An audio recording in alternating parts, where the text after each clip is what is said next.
it is time.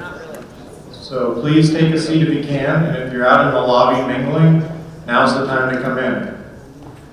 I'm Bill Bell, the City Manager here in Montrose. We're really excited to have all of you tonight. Thank you so much for coming and coming down and filling in the seats. We're going to talk to you tonight with a group of us from staff, elected officials, our department heads. We have team members out in the lobby as well afterwards. So we're going to do about an hour in here, giving you a formal presentation, a mixture of videography and people talking to you about all of our favorite projects from the previous year and our upcoming projects for 2024. And then you're going to have a chance to interact with us and get some snacks and that type of thing out in the lobby. So we're just so excited. This is our first ever that we're aware of State of the City address. They may have done these long ago, but we don't know about that. So we've been talking about it for a few years. We've been looking at other good communities in Colorado and seeing what they're doing as far as State of the City addresses. And our Deputy City Manager, Ann Morgan Taylor, working with the team, has really put together what we think is a spectacular program for you tonight. And so we want to start it off by recognizing our elected officials who are here with us. So if I call your name, please stand up and wave to the crowd. We'll start with Councilmember Dave Frank.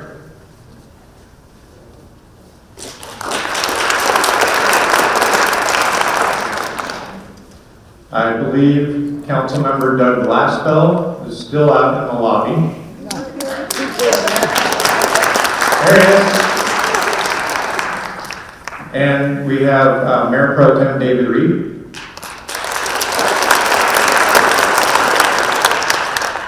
Councilmember Ed Ulibarri will be with us, but he's going to be running a bit late tonight. So the last council member I'd like to recognize is Mayor Barbara Bynum. She's going to come up and say a few words. So thanks again for coming.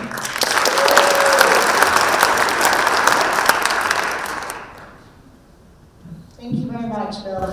Welcome, everyone. I'm so excited that you came tonight. This has been something I really wanted us to do for a couple years. In 2020, I had the honor of serving as mayor for that year as well. And I told Bill, I said, we should do a State of the City address. It would be amazing.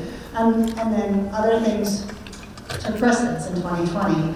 And a State of the City did not happen in 2020. And so kudos to staff for putting this together. I know they have put a ton of work into the program that you're going to see, and also to be available in the lobby after the video. They have so many great displays. They brought things from their departments. They brought swag to give away to you.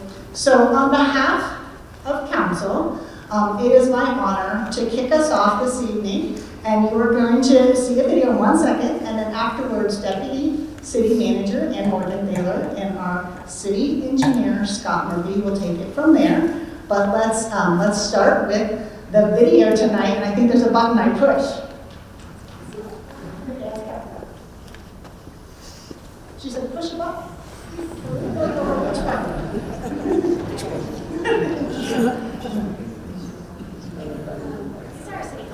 There we are. Yeah. Okay, here we go. Yay.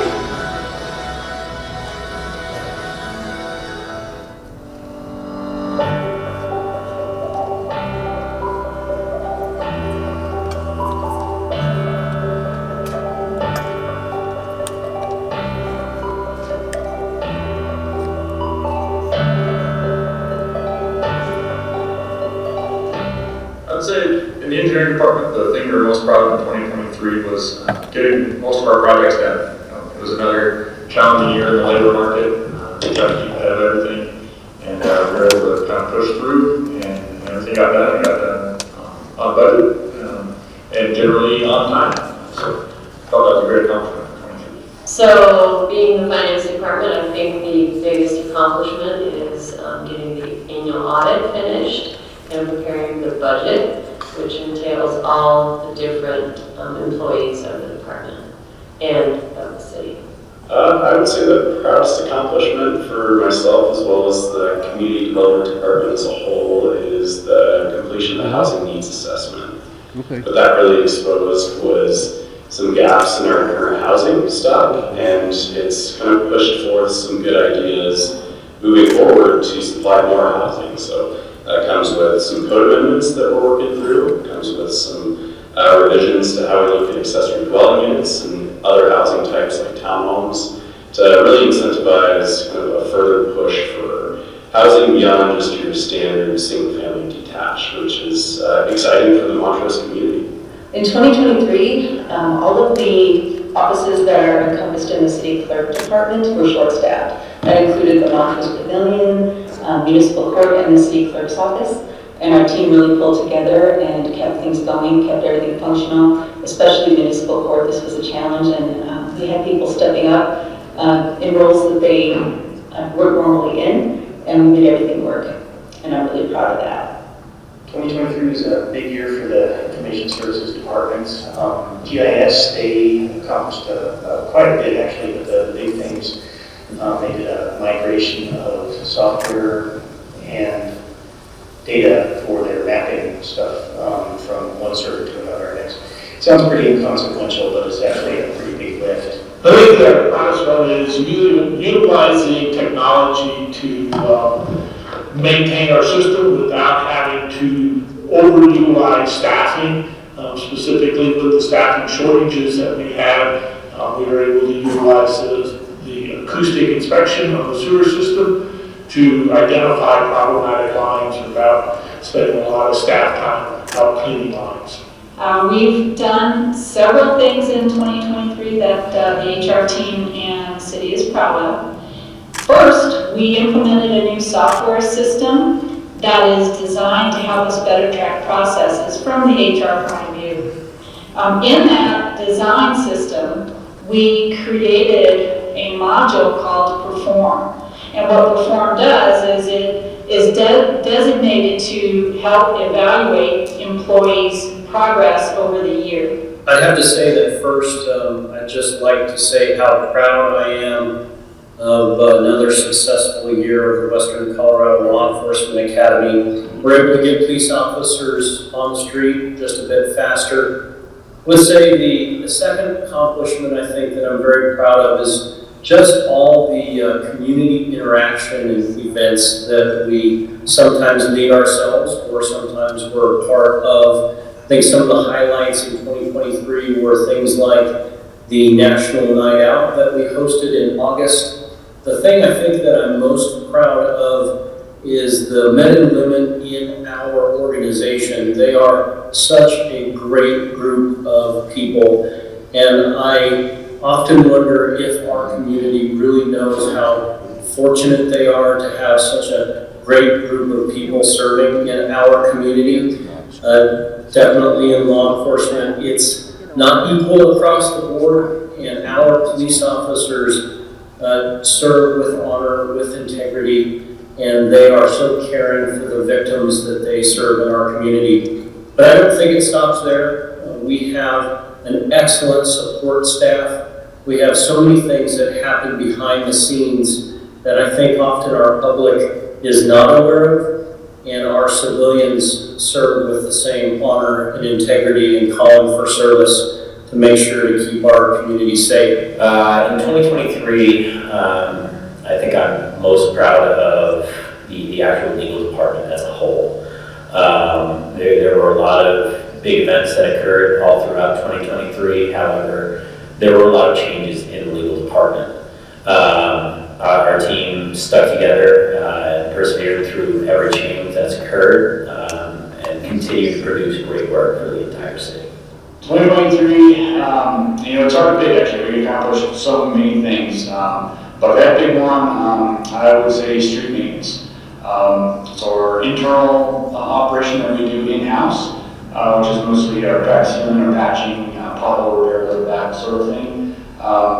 We accomplished a record amount. We're kind of getting better every year. 2023 was no exception.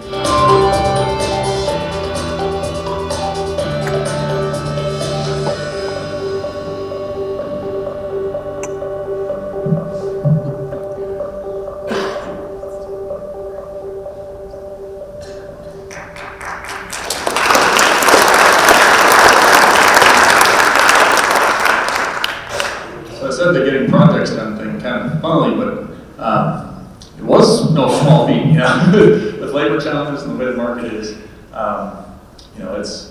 a lot of people persevered through a lot of challenging things to make that happen. One of the projects I want to showcase from 23 today is the 6700 road extension, mostly because it was probably our largest capital project for the year. A lot of visibility and a lot of unique things kind of came together to make that happen. And then I think Ann will follow me and then we'll move into 24. So this is from our comprehensive plan. This is our ultimate road network of all the roads. You know, if we got to wave a wand and play SimCity, where the roads would be. We plan this way to make sure that nothing gets blocked, to make sure that as things occur, they happen in an orderly fashion. Up at the top there is the green ones are the roads we need to fill in missing links. 6700 is one of those. It's remained on the city's plans for a long time. They tried to acquire it back kind of the last, when housing was really going crazy in the early 2000s. They weren't successful. The recession hit and it kind of went back on the back burner as the city came out of the recession. Fast forward to today, and the owners of the land come in because there's a missing piece of right-of-way needed to finish that project. The owners of that land come in and say, we'd like to build a house where 6700 road wants to go. And that's the kind of stuff that gives us nightmares. So fortunately, you know, it kind of shows the power of planning. So we're able to work with those owners, actually come up with a development agreement that will allow us to purchase the right-of-way while still allowing them to do some development, so they won't be left with unusable land. The city wouldn't want unusable land either that's just going to go to waste as well. So we kind of frame these things to be a win-win. The nice part about our community and our capital planning is it's pretty flexible. So we think we know where we're going, and then somebody comes to the door and says they want to put a house in the middle of where a road's going to go, and priorities move around. This is a good example of that. So worked through the agreements with the owners, got through that process. Takes about a year by the time it all gets said and done, paid for, platted, and kind of secured, and then we can start working towards design and construction. Let's see, so I think with that, we moved on to construction. So this is a shot here of the completed project. This was a good example of crews. You know, the contractor that did this was Williams Construction, a local contractor. They had ads out all summer for people. They never got past a crew of 4 or 5, you know, at the peak. But they passed through. It was a little slower on the schedule, but they did get it done. And we're proud to report it was well under the contracted amount. So the budget was good. The schedule was a little slower. But we were really excited to get that open and online. And that was kind of by design before we started the Niagara Hillcrest Roundabout, which we'll talk about in a little bit here. Yeah, I don't want to dive too deep into the details of this. We will have a booth, so if anybody wants to talk about, you know, the road, other roads, how this fits with all the others, the intersections, all of those things, we'll be around at the tables, happy to talk through those. I think with that, I'll pass it on to Ann, our Deputy City Manager, to talk about City Hall. Thank you, Scott. My name is Ann Morgan-Baylor. I'm the Deputy City Manager, and it is my pleasure tonight to talk about our new City Hall location, which is very meaningful to us. It was a big project in that there were some big things that happened to the building in order to make it work for us, and I invite you to talk with Jim Scheid and even some of our architect team out in the hall after this, but I would like to focus on really what it took internally to make this move happen. We have an amazing staff, and they came together to collaborate and plan to ensure that our operations did not cease during this move. This meant that our IT team was moving over all of the technology and the phone systems to new City Hall while keeping historic City Hall running at the same time. We have an amazing facilities team that helped move all of the furniture and everything else from old City Hall to new City Hall. And our customer service focused teams, like our customer service technicians who are at the front desk, didn't have even an hour of downtime when we weren't able to serve the public. So these are some of the reasons to us and our staff, this is one of our favorite projects from 2023 because we got to move into this really wonderful building. We're also really proud of what it means for you as community members. This is a building that is in good shape. Now, thanks to the new roof and some new HVAC systems that are in place, we know that this building will last our community for a long time. It's also a really good size, so we have additional space that we can use not just if our staff grows, but also there are times when we need to flex a little bit. We have interns in the summertime, and now we have really nice office spaces that we can offer them. Our public spaces, which you see some photos up here as well, are also welcoming, and we want to make sure that when you come in to do business in City Hall, you feel like you're in a professional environment where you're getting the customer service that we strive to give you. These are some behind-the-scenes looks of our City Hall. You can see the cubicles I was talking about where we're able to have interns when we need to, some great meeting rooms. And we know that the efficiencies that we've gained here with our staff, being able to collaborate more easily together, work together, get done work more quickly, translates into you getting better service as community members and more efficient services and effective services. So this is why City Hall is one of our favorite projects. We have exciting things happening in 24 as well, 2024, and Jim Scheid will be talking later about the facade improvements to really make good on that idea that this location can be a vibrant location downtown for all of our community and also more attractive than it is now. And as we switch into talking about Montrose today, I welcome City Manager Bill Bell up to the stage.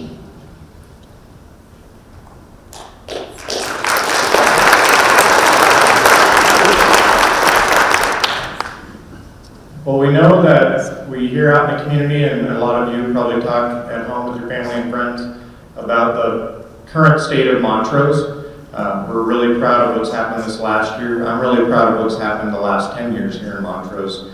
There's been a lot of big things happening in our community, trying to plan for the growth that's coming our way. There's a lot of discussion always out in the community about growth and how to manage growth, how to stop growth. And I think our position at the city is you really can't stop growth. And so the most prudent way to deal with that is to talk about growth in a way that is coming and to make sure that we manage things in a way that is good for our community and that we don't sell out our values to grow too fast. And if we experience really quick growth like we're seeing right now, then we move at the pace of that growth. And when things start to slow down, we slow down with it. And so our finance department's worked really hard the last 10 years to make sure that the city has a good financial backing. We're healthy and fiscally sound. We're really proud of that. We're almost in no debt for a community of our size. When you get a chance out in the lobby afterward, pick up a copy of our budget message. We outline everything you need to know in a couple pages as far as our fiscal responsibility, our current financial state, major budgeted projects, those kinds of things. So also come and talk to us if you ever have questions at all. We still have an open and empty Citizens Budget Advisory Committee, and we would love to have people join that and come talk to us on a monthly basis and share your ideas on how we should help manage some of those things out in our community. The two biggest things, there's probably 2 or 3 really big things we hear about, but 2 of the biggest things we hear about is housing, how to keep up with construction of housing, both low to moderate income housing, workforce housing, rentals, home ownership. Those are all topics of conversation here at the city and in other conversations that you have with your family and friends. And then we hear about business development. Why does the city get involved in business development? Why do we get involved with business attraction when it comes to Colorado Outdoors and our Urban Renewal Authority? And I'll be at a booth out in the lobby to talk about that, answer any and all questions you might have about that topic. Why do we help small businesses downtown? And the answer to all those questions is we really want to make sure that we're not a government that gets in the way of progress. We're a fiscally conservative community. No matter what your political leanings are one way or the other, the city is nonpartisan. And so our goal is to make sure that our community stays fiscally sound and that people who are running businesses or have employees who have families, we're trying to attract employees for our community and they have needs like childcare and housing and all those types of things. We want to make sure that our governmental systems and our policies aren't thwarting that progress or creating obstacles for people. And so we operate as a streamlined government. We try to provide traditional government services in a non-traditional way, and we're really proud of the fact that we are doing that. in a cost-effective manner that allows us to make decisions and do things like doing kitchen grants and helping people with their facade renovations, helping people with property improvements around their buildings. Entrepreneurs are coming into Montrose. Some are growing from within, but a lot of them are relocating to our community. We have obviously the natural amenities that are all around us, the reasons we all want to live here. I was born in Delta and brought my family back here to Montrose to raise them in the mountains and in the environment that Montrose has to offer. So we're all very similar in that regard. And business development is what keeps things thriving. It keeps people buying things. It keeps the livelihoods going, and it helps businesses attract new people. So we do it for all those reasons. I really like to talk about this stuff, but I'm limited on time. So please stop out in the lobby and talk to us, and we will give you any and all details. You might even disagree with some of the things we've been doing. Please tell me that, or tell our council members that, tell our staff that, and then give us ideas or solutions to go along with that so we can tweak the way we're doing things, because we're also a very fluid and dynamic local government. So with that, I'm going to turn on the video and show you a little bit about our DART program. And DART, for those of you who might not know, is part of the National Main Street Program. It stands for Development and Revitalization Team. Those of you might remember we had a Downtown Development Authority, or a DDA, working on very similar things. When that was dissolved, we created DART to take its place, and it's really grown under the leadership of Michelle Wingfield to where we have over 20 people attending our board meetings on a monthly basis. Some just general citizens, some staff members, and a lot of business owners or people who are managing businesses in our community. We're really proud of this video. We also highlight Anthony Russo, who does business and economic development for the city. He's also a Region 10 consultant and does small business development counseling and business planning assistance for people.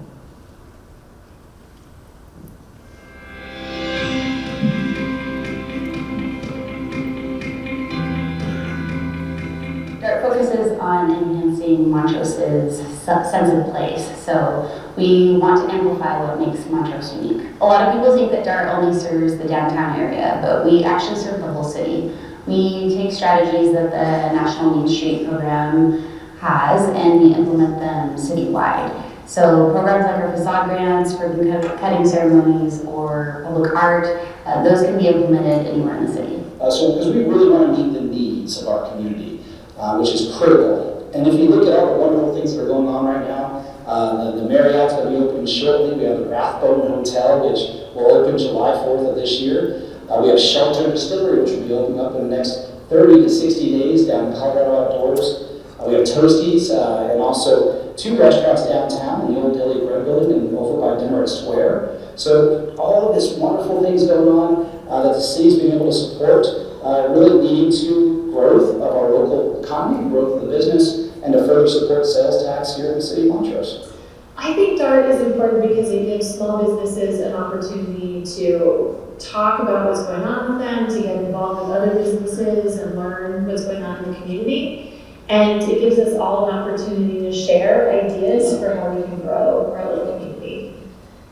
Yeah, DART's a conduit for the average citizen to have a voice within city government. As you know, we have some great programs that are going on right now. One is the facade program that we run through our DART team. The facade program is focused on helping our buildings here in town that have been around, some of them historic, some not, but really need a facelift. So all the new paint you see going up in downtown or in the area, that's really coming from that DART fund. The other thing that we have going on right now is our kitchen grant program. A lot of people have a lot of questions about our kitchen grant program, which is approved by City Council. And it's an application process. Restaurants that want to come into town, it's really, really difficult to pay for that kitchen. Kitchens can run anywhere between $100,000 to $250,000. And we have tried to support them best we can to really incentivize them to open restaurants here in town. We don't support the restaurant directly. What we actually do is we provide a grant to the building owner so that no matter what restaurant is in that facility, we know that going forward that will always be a restaurant. And we've had some really exciting success stories to this so far. If you look at Pomona Brewery, that was one that we worked on early on, as well as Structure de Sofia over in Colorado Outdoors. Those kitchens were paid for by the city through a grant, and then they're paid back over time through sales tax. DART has 3 committees. We've got Economic Vitality, Promotions, and Design. And we have so much fun on our committees. It's open to the public and anyone's invited to come help. DART recently developed some subcommittees, and I'm a part of the promotions committee. And it's really been a fun way as a business owner to get involved in DART and volunteer with the things that I'm specifically passionate about. The things I'm excited about with the design committee is being a part of creating the aesthetics that make our town what it is. Just trying to beautify spaces, beautify buildings and businesses, and just make it a great place for people to enjoy. You know, I see DART's role as being like a creative leader in an organization that's really focused on making downtown a better, more vibrant place. You know, thinking ahead, thinking of the big picture. I mean, I would say if you have any interest in seeing a more vibrant downtown, if you have design interests, if you have advertising interests, you know, if you're good at fundraising or any of those aspects around trying to make this a reality, downtown, you care, you want to see that, and take care of your community, we could be a good place for that. I would say go to a meeting, get to know us all first, you know. There's a number of different committees that we're all involved in, and there are lots of ways to plug in, even if you don't want to be in charge. You can come and just kind of find out what each of us is doing, where we could use some help, and get to know the other businesses, not only on Main Street, but across the whole entire city. And truly, it's for any business in Montrose. One-person operations, small businesses, medium-sized, large-sized businesses, literally any business that has an interest in the goings-on in Montrose. Absolutely.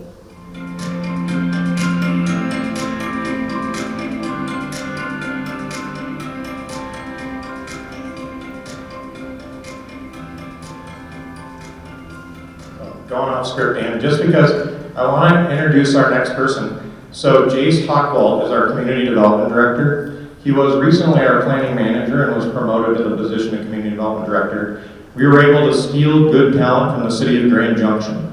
And that's, everybody should give a round of applause for just that. You did a wonderful job in Grand Junction, but I can't imagine you doing anything better over there than you're doing here for us. So Jace is going to come on up and talk to you about housing and what we're working on in that regard.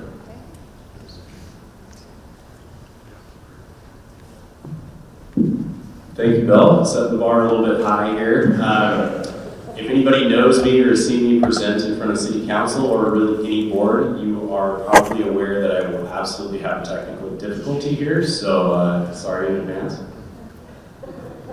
So this is a great crowd. Thanks for coming out, everybody. This is actually fantastic for the first year. Again, I'm Jace Hockwald. I'm the Community Development Director here at the city. So what that means, I know it's kind of a term that not everyone knows, is really I oversee building, current and long-range planning, historic preservation, grants, the DART Main Street program that Michelle's doing a stellar job on, and housing and engagement.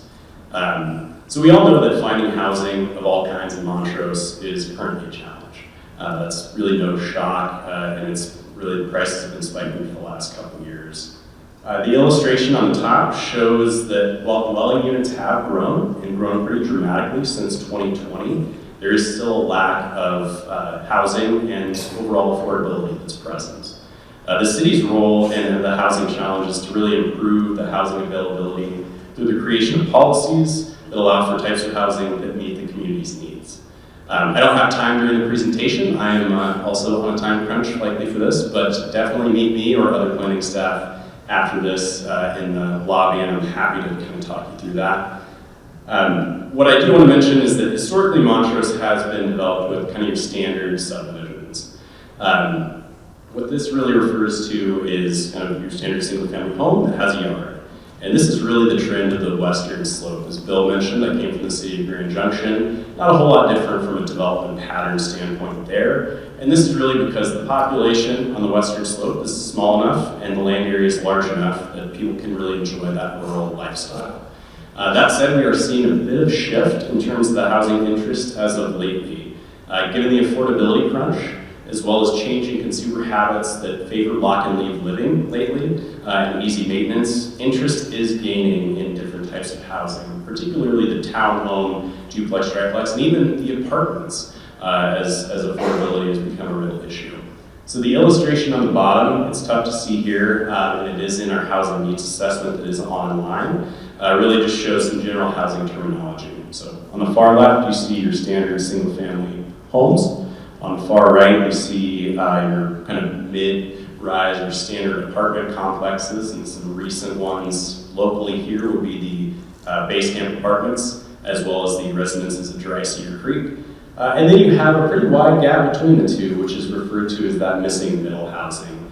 And this is really captures everything in between. So your duplexes, your triplexes, your townhomes, and your similar developments to that.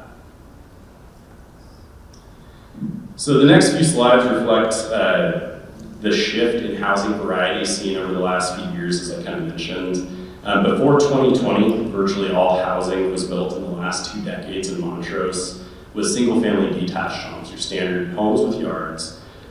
This slide reflects kind of the far right of the previous slide's depiction or illustration of apartment complexes. So on the top, you have the base camp apartment complex. It's a 4-building, 96-unit complex with the final building just recently completed. It should be occupied shortly. And then the bottom picture is the residences at Dry Cedar Creek. This is an affordable apartment complex that's a 3-building, 60-unit facility that is under construction and will likely be completed in summer to fall of this year. And that's moving along now, and that's down by the rec center. This slide reflects some of the middle density housing that I previously alluded to. This includes the Starport 6plexes located next to the drive-in. So there's one building that's been completed and fully occupied. There's one building that is currently under construction and likely to be completed here in the very near future. And then the bottom picture is the Village on San Juan housing development being developed by CASA, which is a cottage-style development, pretty rare in the Montrose area, located on the San Juan bypass. And then lastly, this slide reflects some past townhome construction known as the Seasons, as well as a recently completed duplex in the West Meadows subdivision. Duplexes are kind of growing in trend, as we've seen as far as the data shows. Really, this just shows that over the last couple of years, just what's under construction and recently completed is different from that standard single-family detached. So I just wanted to kind of reflect that housing variety has shifted, and that mindset has shifted, and we're kind of going right along with it. With that, I think we'll move into the future section of the presentation, so I'll turn it over to our Human Resources Director, Terry Wilcox.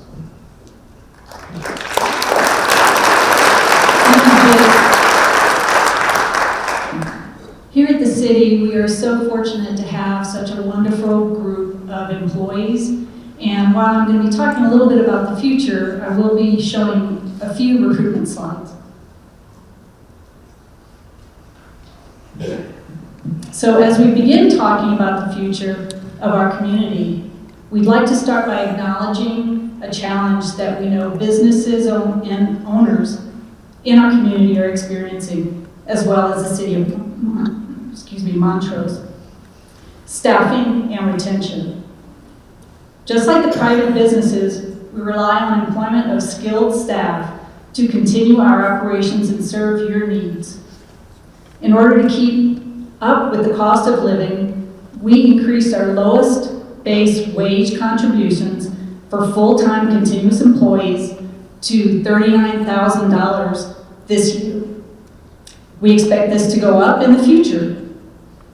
And we are exploring additional modifications to benefits and compensation in order to recruit and retain highly qualified employees that we all rely on.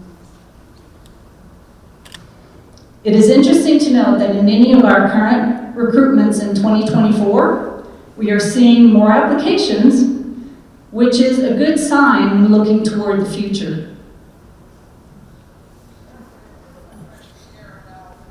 Employee initiatives and surveys are important because they foster engagement and ownership. Gaining input from our employees in surveys and employee committees is cultivated engagement in work-related processes. This can also enhance retention and create a valued workplace. We are looking forward to continued employee engagement in 2024 and beyond. This will help.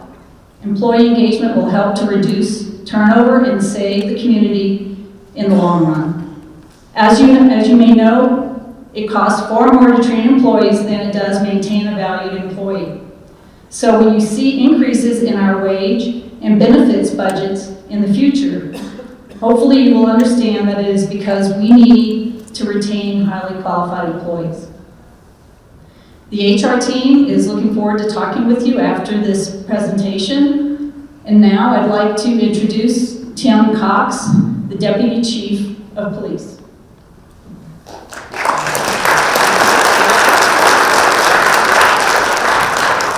Good evening. As Terry stated, not only is retention and recruitment a big issue just for the whole city of Montrose, but specifically law enforcement. We're seeing that trend nationwide as well as statewide with the passing of Senate Bill 217, House Bill 1250. It's been hard for us to retain and recruit individuals, but the promise to you folks is that we're committed to not changing our standards. We want quality individuals to protect and serve our community. Over this last year, I'm very proud to state that our professional men and women at the Montrose Police Department have done a great job keeping our community safe. This last year, we had over 32,000 calls for service, which could be anything from a traffic stop, it could be a barking dog, it could be an assault. This last year, we were very busy with some high-profile cases. We had 2 homicides, we had 2 officer-involved shootings that we assisted with through other jurisdictions with our 7th Judicial Critical Incident Investigation Team. But with our retention, the issues we're having with that, I'm also proud to say that we were able to put our 4th school resource officer in our schools this year, which is important to help keep our children safe in our community.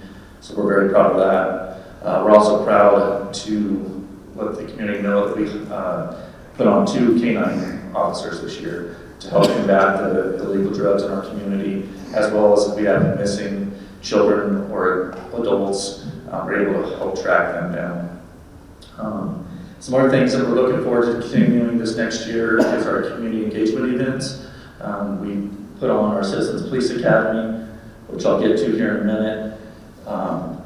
We're changing that up this year. We're doing it a 1-day, 8-hour day with different sessions, and you'll see that. Please come see us afterwards and sign up for it. It's going to be March 23rd.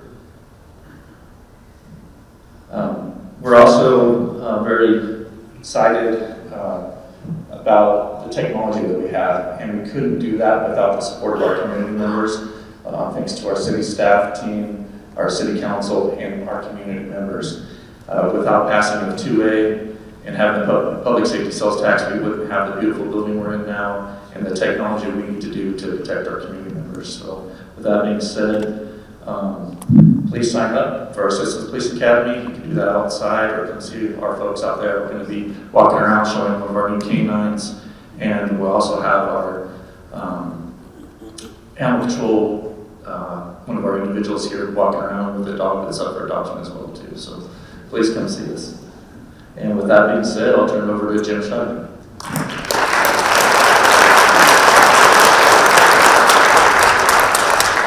Thanks, Tim. I'm Jim Schneider, Public Works Director. I also oversee some of our capital projects in the vertical sense. So when it comes to a facility or a building, so we're all managing those projects. We'll hear from Scott later. He'll oversee capital projects in the horizontal sense, meaning roads, bridges, and any other civil project.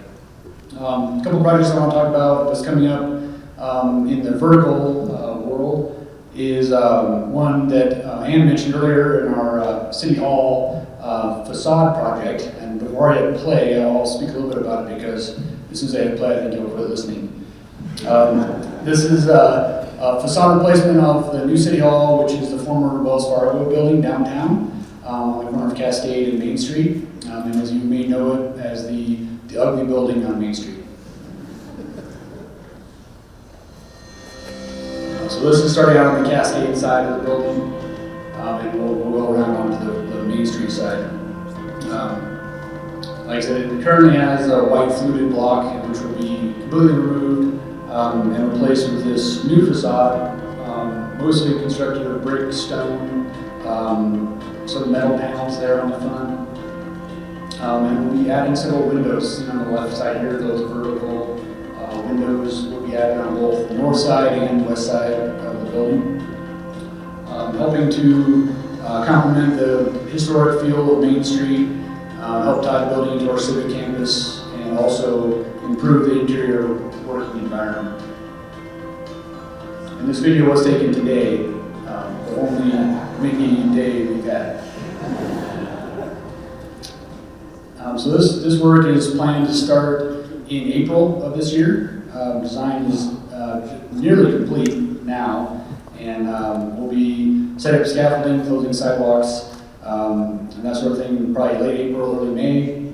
But there will be full-time public access through the main entrance of City Hall throughout the project. There's an ATM there at the front, and then also for public access into the building. So there'll be a tunnel built right under that main entrance through the construction project throughout.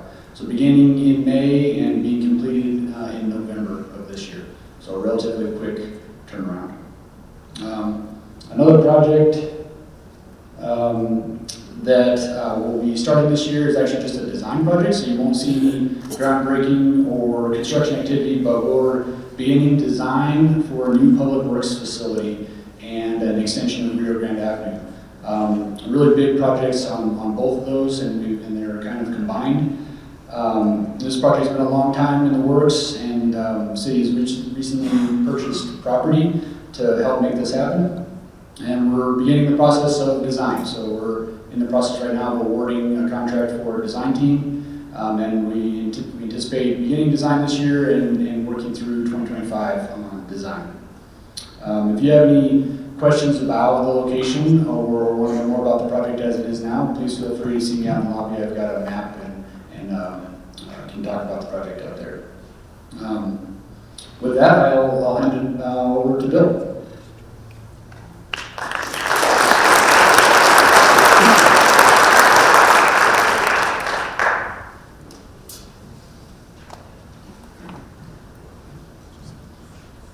All right, now we want to tell you a little bit about our recent household community survey. The city tries to do one about every 5 years. We got a little off track due to COVID. We also had a year where we did the most street projects we've ever done in the history of Montrose all in 1 year. That was a bad idea. Even though the community tells you they want street improvements, when you close every street, they don't like that much. So we heard from you, and now we balance that approach. And so that put our survey off a little bit because we did not want to ask about traffic congestion and flow during those projects. So right now we just want to highlight a few of the things that came out of this most recent survey. We have used the same firm every time, I think for the last 3 times, because we try to get a baseline for the trends to show how our community is changing over time. And if you don't have those trend lines, it's really hard to judge from 1 year to the next. We also add in new questions each time we do it as well, because our community changes over that 5 years, and we want to make sure that we're asking questions that are timely. And this year we had questions related to child care, for instance, a lot on housing and that kind of thing that we may not have asked 10 years ago because it wasn't a huge issue like it is today. So we learned from this most recent survey that we're still doing a pretty good job as a community. As you can see on the screen, about 83% of people showed that they were satisfied with the overall quality of life here in Montrose. Those of you who've been here for a while, you'll remember that quality of life is our commitment, was the tagline and slogan for the City of Montrose for many years. And then we morphed into the Stay Here to Play Everywhere campaign. And that's riding its course, and we may be changing that in the next 5 years. If you all tell us out in the lobby that we need to switch from that and go to something else, we may look at doing that. So we are still dedicated to quality of life, though, as we've talked about. A lot of our services are based on citizen input. We really appreciate you being here tonight because this is a great way for you to engage with us. On the second hour of tonight, you'll be able to do that in an interactive format. And then please sign up for committees. Tell us you want us to start new committees, we don't know what we don't know. We sometimes work in City Hall and we're not able to get out and about as much. And so we know surveys are boring and we ask questions that seem to be redundant because we ask the same type of question in a variety of ways. That's just a way that we make sure that it's statistically significant. And we also try to open it up to people who aren't city residents. We can't include you in the statistics portion of the survey, but we always put it on our website and we allow people from outside of Montrose. A lot of our regional residents shop here, work here, drive in town, and hang out. So most of their lives are spent in the city of Montrose, and we were able to hear some input from them as well on the side that we incorporated for our staff and for our city council. Another thing out of the survey we were proud of is that we rated above the U.S. average in the customer service that we provide. And for those of you who have been part of DART or DDA in the past, or were around when we created the Office of Business and Tourism, you'll know that customer service and hospitality has been a really big thing for us at the City of Montrose for the past 8 to 9 years. And we're continuing to make sure that we hire people that are focusing on giving great customer service and who really want to be out there as a public servant. And it doesn't matter what their role is at the city. Hopefully you'll find that our city employees are some of the best when it comes to being public servants and being good citizens and caring about your needs. There were some areas we need to work on. Overall, our quality of police services are still ranked very high in our community. People feel safe when they're in Montrose, and people did highlight a few of the areas with our, and I think it's related to growth primarily, when we sat down and debriefed after the survey with our police department team, our community engagement team, management team. We've all talked about, well, why would people say they feel unsafe in our parks? Well, we know that over the past several years, the increase in the homeless and transient population is causing issues down in the park systems. There's also people that don't put their dogs on leash. And so if you're riding your bike or you're walking and you're kind of scared of dogs, or they have a dog that's not as friendly as it should be, we try to respond to that in a proactive manner. But as Deputy Chief Cox mentioned, we're at limited staffing in the police department, so it's really hard to get down into our park systems. They're out of the way. They're on calls doing other things, and so we're going to focus on some of those things. But it was good to hear that people want us to work on park patrol, for instance.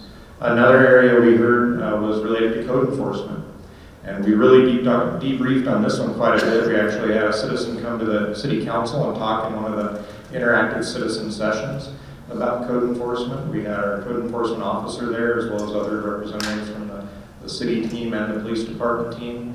And from looking at all the maps from where people were talking, it's a lot of the pockets around the community that aren't necessarily under our jurisdiction, to where we can go and enforce our codes and regulations. They're on the fringe areas. And so we're gonna work deliberately this year with the county and see if we can come up with a team effort to clean up some of those corridor areas. And some of those things aren't even related to people. It's just open spaces that have accumulated junk and debris and different things over the years. And maybe we can team up to clean some of those areas up. And so a lot of people are driving on city streets, and so they naturally think those areas are city. We have a lot of those pockets in the community that are not necessarily in our jurisdiction. Another thing is we really want to deal with some of our growth and traffic congestion issues. We've had a lot of issues related to traffic where people will call in and complain that people are driving too fast, or they're doing, trucks are using gate brakes and different things on Hillcrest. We hear a variety of things. We get a lot of requests like putting in stop signs. We are asked to put in the raised speed bumps throughout neighborhoods, and then when we tell people how loud those are, when people hit those because they're still not going to slow down, they decide they don't want those in their backyard. So Scott Murphy and the PD work really well together trying to come up with solutions that don't have unintended consequences but still get the job done. We've added in our budget the last couple of years, we'll add again next year, more radar trailers. And so you see those around the community more to just flash when people are going over the speed limit. A lot of times people don't know they're doing it, and so that's a way to capture their attention. And it seems to work a little bit for a little while, and then we move to a new location. So we're trying to work on some of those things as well. We have implemented a traffic unit. Based on 2A, we had one of those, our goals was to create a traffic unit, and we've done that. Although, if we don't get our recruiting up and we're able to retain and hire new people, we might see some of those things die down a little bit because we have to put people back out onto the generalized street patrol and those types of things. And Tim and his staff can answer questions about those things that we're facing as a PD, like many other PDs across the country right now. So we'd love to talk to you about those things as well. So this slide just shows you, and you can access this entire survey on the website, so please ask us about it in the lobby. We'll direct you there. You can see all the nuts and bolts of it. But this is an important slide because in one page it shows you the things that we were ranked really high. Trash and recycling. People love our trash and recycling program. They love the people that are out there working with the community to make it cleaner. And they're always getting presents and kudos and snacks when they come by people's houses. So we're proud of the trash and recycling. Wastewater services, people ranked it really high. I don't know if they really know what happens after it leaves when they flush the toilet, but it's working and they're not complaining. So thank you all for that. And we have some good demonstrations out in the lobby today, some interactive exhibits with our utilities team. But that ranked really high. And please ask about future growth of the wastewater treatment plant. When you're talking to David Breeze and his staff, that's going to be a major expense for us in the next 5 to 10 years based on federal requirements that are changing. Quality of drinking water, it's never as good as Orchard City, so if you talk to people who've been here a really long time, but it's pretty good, and we don't get too many complaints about it. A lot of times we need to fix where we have kind of dead-end lines or new development, but it doesn't tie into anything. David and his crew and our utilities team have done an amazing job over the last decade of bringing us up to speed where we need to be as a community, so we're really proud of where we're at infrastructure-wise for our utilities. When you get lower down on the list are some of the things I just talked about a minute ago. We always know that street maintenance and the condition of our streets ranks really low. We had a recession in Montrose for a while, and during that 5 years or so, we weren't able to spend millions of dollars on street improvements. In fact, we cut millions of dollars out of the city's budget, and we had to do early retirements, we had to do some layoffs, and we were just trying to hold it together during that recession period. But we really come back from that, and now we're doing an annual amount of street maintenance that is the most we've ever done. That is at the maximum capacity of the contractors out there to do the work. And so that's really important. We get a lot of people that say, well, you're only spending $5 or $6 million on street maintenance. Well, remember we were spending $800,000 or $1 million 10 or 12 years ago on street maintenance. So we beefed it up quite a bit. And if we do more than that, we are at the capacity of the contractors out there. Our teams here at the city focus on pothole mitigation and some of the minor maintenance items. They do some patching, but for the most part, anything large as far as maintenance projects, we contract out. And as you know, our region is booming, and so contractors are very busy. So definitely ask us about that as well. Traffic flow and congestion management is all about growth, right? If you were growing up in an area like I did as a kid, we didn't have South Townsend. We didn't have all the pass through thousands of cars every day. It didn't take 15 to 20 minutes to go from one end of town to the other. And we know it does now, sometimes throughout the day. And that is congestion, and we're trying to manage that. But for those of you who moved in from other bigger cities, it's still not that bad. So it's all relative, it's all perspective based. But please know we are working on it, and we recognize that it's frustrating. The Rio Grande corridor is a huge improvement that Scott can talk about. And then please know we are changing our land use codes to make them more user-friendly. We're trying to stay up with the times as far as our policies and regulations. We have a great legal team that's working well with the rest of our city team. We have an outstanding city council that works with us as staff, and we all share ideas and take input from the community when it comes to policies and regulations and code changes. So we truly are trying to update all of our codes and processes to make them the very best that they can be. And I'll ask Scott Murphy to come back on.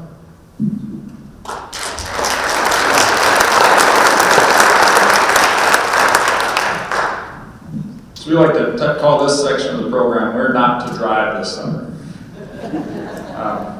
So as Bill mentioned, our kind of Moving Montrose Forward initiative really started up in 2018. I had the benefit, I got here in 2013, so I was able to kind of see the city as it was coming out of the recession and kind of ride and get programs in place, or help get programs in place. place as we're able to increase our funding and come out of that.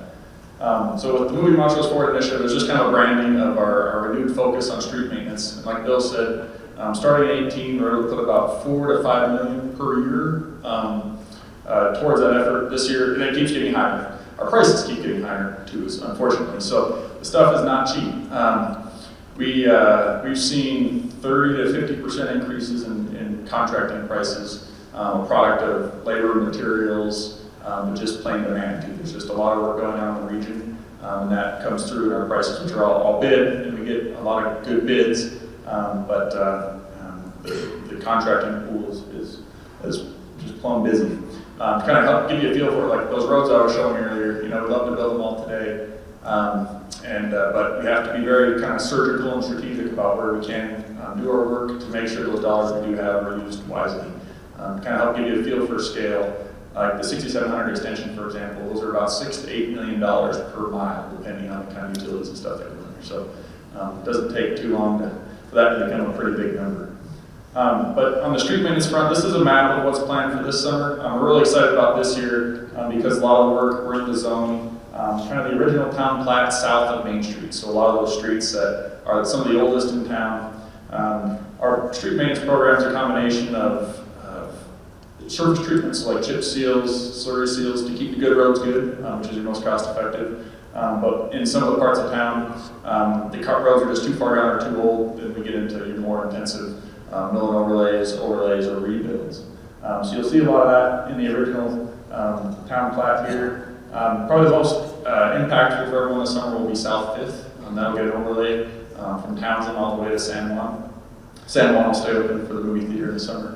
And obviously access to all that will be maintained. But that'll probably be our biggest, most impactful because that's the main corridor through the center there. But another fun thing on this diagram, and we have this out in the lobby as well, is all the streets that have been touched since 2018. When I say they've been worked on, it's not just crack sealing and patching. These are surface treatments or rebuilds or overlays. And that's all the tan roads on here. So we're trying to paint the town, a couple more years to go. I think we'll at least have it covered, but we can start all over again. We've had great funding the last couple of years, but by no means can we take our foot off the gas. This will be a forever thing. The backlog is pretty daunting, and we'll keep plugging away at it. So as long as you don't need to go downtown this summer, you'll be okay. Well, go downtown. I want to support our businesses. And then, what would summer be without a couple roundabouts? This year we have two, so you guys are all aware of the Niagara Hill Crest that's going on. So this is really in response to the congestion side of things. When it comes down to roads, really congestion is usually capacities of the intersections. In our kind of interior town areas, we typically pick roundabouts over signals because they are safer, they're a little cleaner, they allow traffic calming in a more aesthetic setting for the residential areas. Gives us the opportunity to landscape them, light up at Christmas, all the cool things. This is Niagara and Hillcrest taken last week. I'm still working on the underground utilities, so the nice part about this job is they started early and are working on all the underground now, so as we transition into spring, they'll be able to go straight into the paving and concrete. This should be done in June, which is great. So a little painful to have it started early through the Christmas season, but the nice part is we'll get to reap those benefits in the summer. And because one roundabout isn't enough, we're also looking at our second. So if you guys remember the Woodgate realignment project a couple of years ago, we had a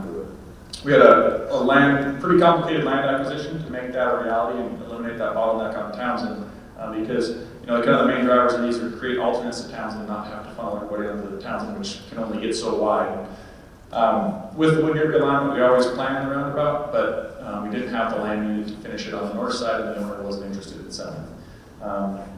As sometimes is the case, ownership changes, we wait them out. We've now since been able to secure that, and we're planning to start the roundabout here at this intersection in probably October of this year, and that'll go into 25.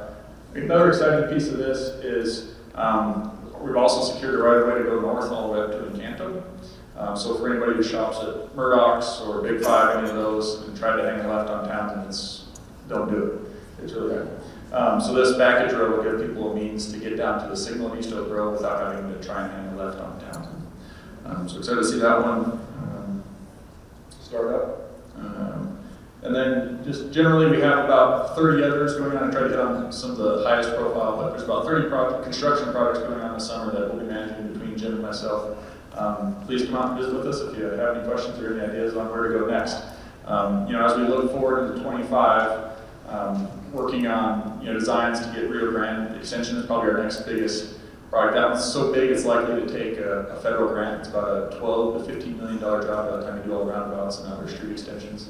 But it would be huge, to have a nice west side belt that would be a full alternate to Townsend.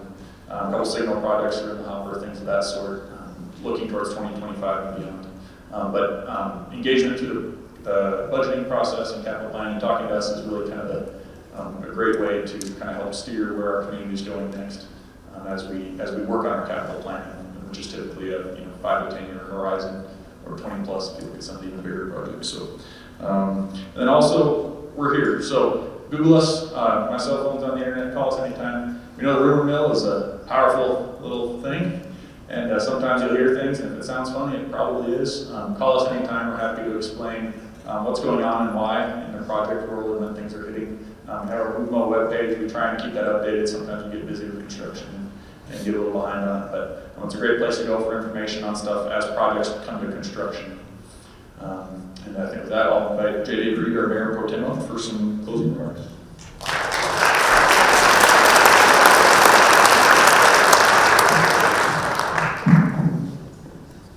I'm going to get out from behind the podium so you can see me. Everybody else is tall enough. I'm afraid if I was over there, you might wonder who was talking to you. But, and you notice I'm the last person standing here tonight, and nobody put a stopwatch on me, so you may have to listen to me for a few minutes. But I won't speak very long, but there are a few things I really would like to talk about seriously. I want to talk about what makes Montrose the greatest city in Colorado. And there are 3 components to that.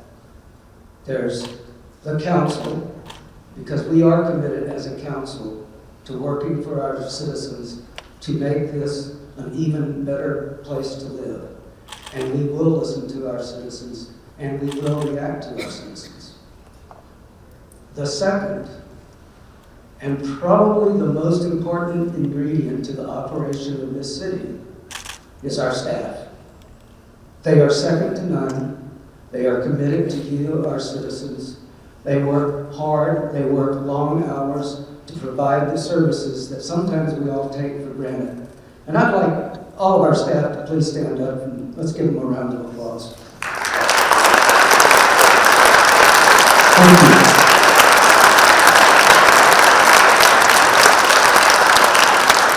Thank you all for what you do. Before I move on to the third group, there's 2 people I'd like to recognize very quickly. One is City Manager Bill Bell.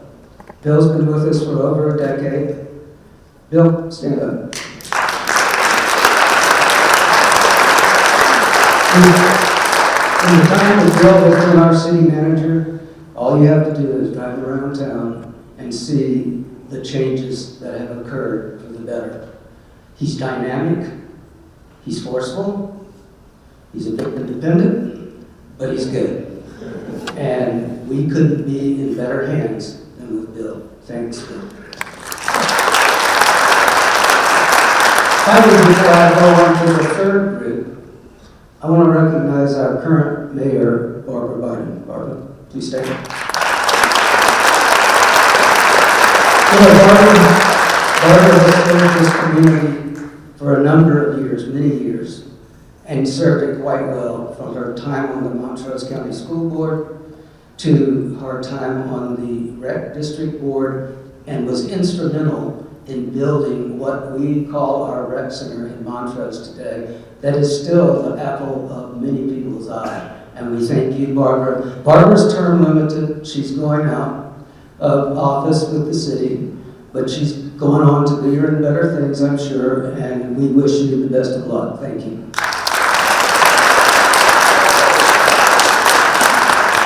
Finally, the third and final element that makes this city great is you, the people, the citizens of this community.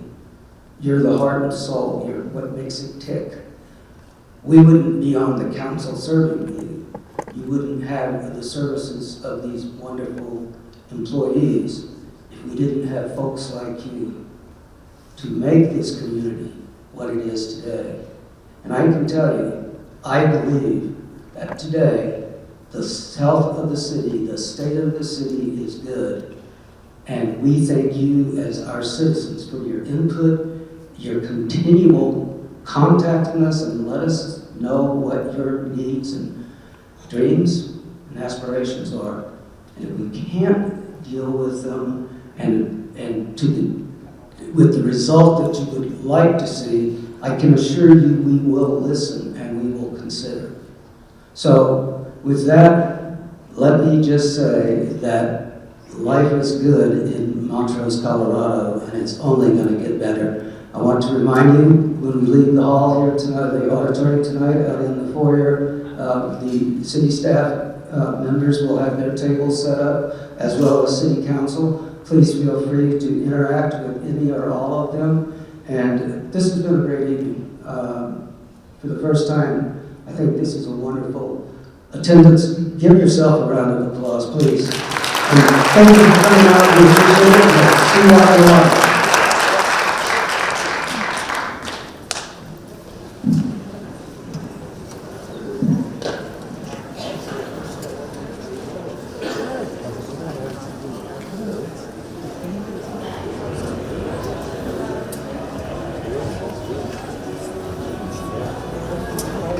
Quick.